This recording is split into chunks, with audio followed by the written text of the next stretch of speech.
Tervist! Mina olen Asko ja ma räägin teile kokteiliruleti ideest. Me tulime siia üritusele eesmärgiga teha nädalavahetuse jooksul valmis teenus, mille abil sa saad SMS-iga endale kokteili retsepti tellida, teha see valmis, panna see töösse ja jõuda pühapäevaks käibesse. Me täitsime oma eesmärgid 110%. Me saime teenuse laivi laupäeva hommikul kell 2, laupäeva hommikul kell 9 oli meil esimene käive, laupäeva lõunal kell 12 oli meil esimene rahvusvaheline käive ja laupäeva peale lõunal me tegelesime peamiselt Eesti-sisese müügikampaania ja logistikaga.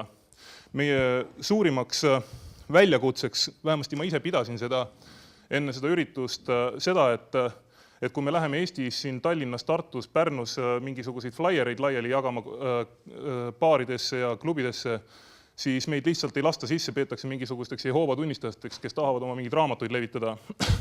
Aga meie endi üllatuseks see kõik läks tegelikult väga hästi. Baarmennid ja baaride klubide omanikud võtsid meid väga konstruktiivselt vastu ja me saime head tagasisidet, kuidas seda asja edasi võiks ajada niimoodi, et see baaride, klubide ja klientide jaoks rohkem atraktiivne ja kasulikum oleks. Ning miks ma ütlesin 110% täitsime eesmärgid, nimelt seda tagasisidet arvestades me oleme täna teinud ka juba natukene arendusi, mis selles suunas liiguvad, et see asi paremaks muutuks. Seega Garage 49 ürituse põhimõte sai täiesti ära kasutatud, et lihtsalt kiiresti valmis ja tagasiside põhjal oleme juba ka liigutusi teinud. Kõik.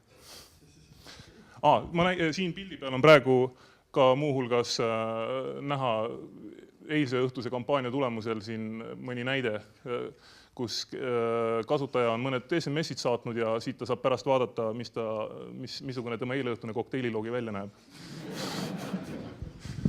Aitäh! Vabanduseks ütlema, et ma ainult programmeerisin, ma tõesti ei joonud mitte midagi.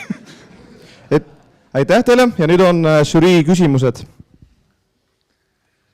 Keegi ei julge küsida selle peale mitte midagi.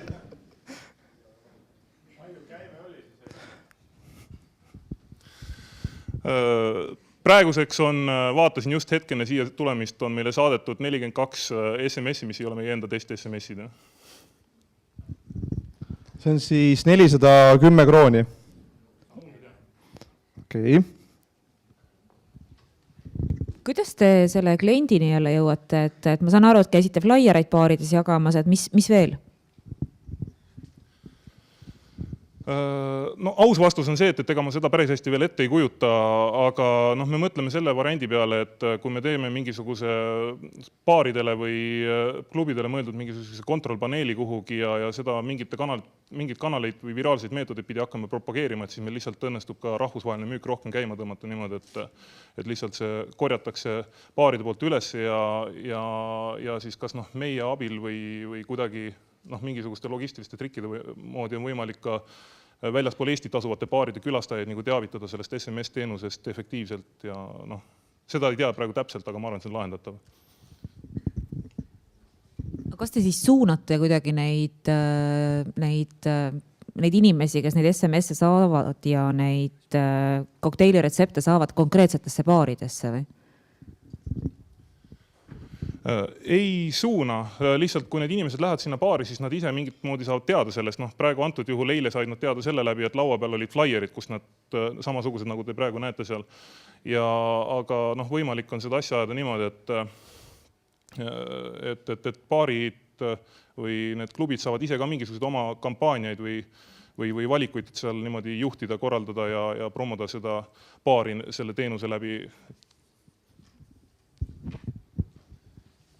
Ma võib-olla ei ole päris sihtgrupp, aga millise massiivse probleemi te ikka nüüd ära lahendasite?